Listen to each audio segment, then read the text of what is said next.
Hello बच्चों, let's see the question. The question is read the following statements and select the incorrect statement. तो हमें यहाँ पे 1, 2, 3, 4 statement दे रखे हैं और इनकरेक्ट स्टेटमेंट कौन सा है वो हमें यहाँ पे बताना है. तो हम लोग सबसे पहले देखेंगे इस क्वेश्चन का की कंसेप्ट. तो यहाँ पे की कंसेप्ट में हम लोग बात करेंगे अबाउट बैक्टीरिया.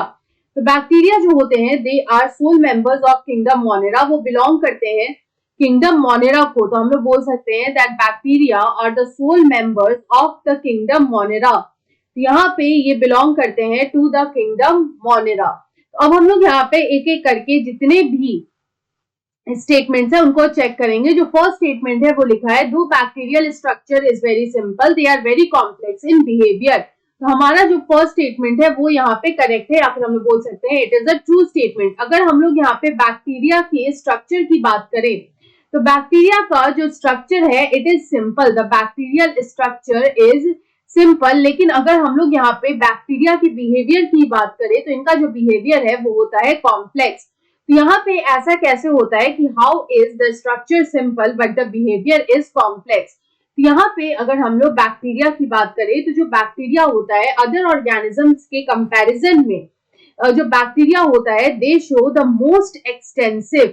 बैक्टीरिया जो होते हैं दे show most extensive metabolic diversity. ये सबसे ज्यादा जो है मेटाबॉलिक डाइवर्सिटी को शो करते हैं. मतलब हमें यहाँ पे फोटोसिंथेटिक, हेटरोट्रॉपिक, ऑटोट्रॉपिक सब तरह के जो है यहाँ पे ऑर्गेनिजम्स हमें मिलते हैं. इनका जो मेटाबॉलिक डाइवर्सिटी होता है वो काफी ज्यादा एक्सटेंसिव होता है, मतलब काफी ज्यादा ब्रॉड होता है. तो यहाँ पे कुछ फोटोसिंथेटिक होते हैं. Some can be photosynthetic, some can be photosynthetic, some can be heterotrophs, some can be heterotrophs, photosynthetic, autotrophs,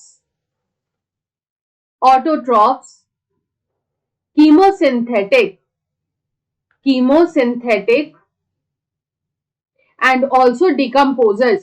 तो यहाँ पे इस तरह से हम देख सकते हैं कि इनका जो मेटाबॉलिक डाइवर्सिटी है वो काफी ज्यादा हाई है. दो जो मेजॉरिटी होते हैं they are heterotrophs, majority are heterotrophs. उसके बाद अगर हम लोग यहाँ पे सेकेंड स्टेटमेंट देखें तो लिखा है कि chemosynthetic autotrophic bacteria play a great role in recycling nutrients like nitrogen, phosphorus, iron and sulphur. तो यहाँ पे अगर बात करें अबाउट कीमोसिंथेटिक, अगर हम लोग यहाँ पे बात करें about chemosynthetic autotrophic bacteria, chemosynthetic autotrophic bacteria, तो ये जो बैक्टीरिया होती हैं which is the chemosynthetic autotrophic bacteria, ये ऑक्सीडाइज करते हैं वेरियस इनऑर्गेनिक कंपाउंड्स को.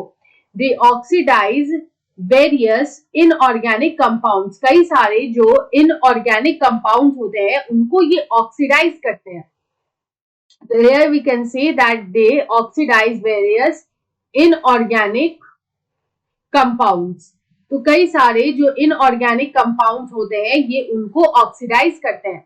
और यहाँ पे ये उनको जो इनऑर्गेनिक सब्सटेंसेस होते हैं उनको जो है वो यहाँ पे ऑक्सीडाइज करते हैं. और ये जो इनऑर्गेनिक सब्सटेंसेस हैं they are nitrates, they are nitrates, nitrites, nitrates, nitrites, ammonia, ammonia etcetera. तो इस तरह के जो इनऑर्गेनिक सब्सटेंसेस होते हैं या इनऑर्गेनिक कंपाउंड्स होते हैं ये इनको ऑक्सीडाइज करते हैं और इनसे जो एनर्जी रिलीज होती है उनको यूज करते हैं. और जो रिलीज्ड एनर्जी होती है उनको ये क्या करते हैं, उनको ये यूज करते हैं फॉर देयर एटीपी प्रोडक्शन. और अपने एटीपी प्रोडक्शन के लिए वो इस एनर्जी को यूज करते हैं. तो इस तरह से ये जो कीमोसिंथेटिक ऑटोट्रॉपिक बैक्टीरिया है वो काम करते हैं और इस तरह से ये न्यूट्रिएंट्स का रिसाइकलिंग भी करते हैं. तो यहाँ पे हम लोग बोल सकते हैं they play great role in recycling nutrients also, in recycling nutrients. तो यहाँ पे जो हमारा सेकेंड स्टेटमेंट है वो भी यहाँ पे ट्रू है. अगर हम लोग यहाँ पे थर्ड स्टेटमेंट को देखें तो लिखा है कि majority of heterotrophic bacteria are important decomposers. तो यहाँ पे ये स्टेटमेंट भी ट्रू है. यहाँ पे जो मेजॉरिटी है, अभी हम लोग देखे थे कि जो मेटाबॉलिक डाइवर्सिटी थी उसमें जो मेजॉरिटी है वो हेटरोट्रॉपिक है. तो यहाँ पे जो मेजॉरिटी ऑफ हेटरोट्रॉपिक बैक्टीरिया है, the majority of the heterotrophic bacteria वो इम्पोर्टेंट डिकम्पोजर्स होते हैं, they are very important decomposers, क्योंकि वो यहाँ पे जो dead and decaying organic matter है उनको डिकम्पोज करने का काम करते हैं और उसमें से जो न्यूट्रिशन होता है उसको वो ले लेते हैं। उसके बाद जो लास्ट स्टेटमेंट है वो लिखा है autotrophic bacteria synthesize their food from organic substrates. तो ये स्टेटमेंट जो है ये हमारा यहाँ पे फॉल्स होगा या फिर दिस स्टेटमेंट इज इनकरेक्ट, क्योंकि यहाँ पे अगर बात करें अबाउट ऑटोट्रॉफिक बैक्टीरिया की, तो ये जो ऑटोट्रॉफिक बैक्टीरिया होता है ये यहाँ पे सिंथेसाइज करते हैं फूड को, तो ये सिंथेसाइज करते हैं फूड को फ्रॉम इनऑर्गेनिक सब्सटेंसेस। यहाँ पे हम लोग बोल सकते हैं that these synthesize food from inorganic substances जो होते हैं उनसे ये फूड को सिंथेसाइज करते हैं। तो यहाँ पे हम लोग बोल सकते हैं they synthesize organic food from inorganic substances. तो इनऑर्गेनिक सब्सटेंसेस जो होते हैं उनसे ये फूड को सिंथेसाइज करते हैं सच एज कार्बन डाइऑक्साइड यानी कि CO2।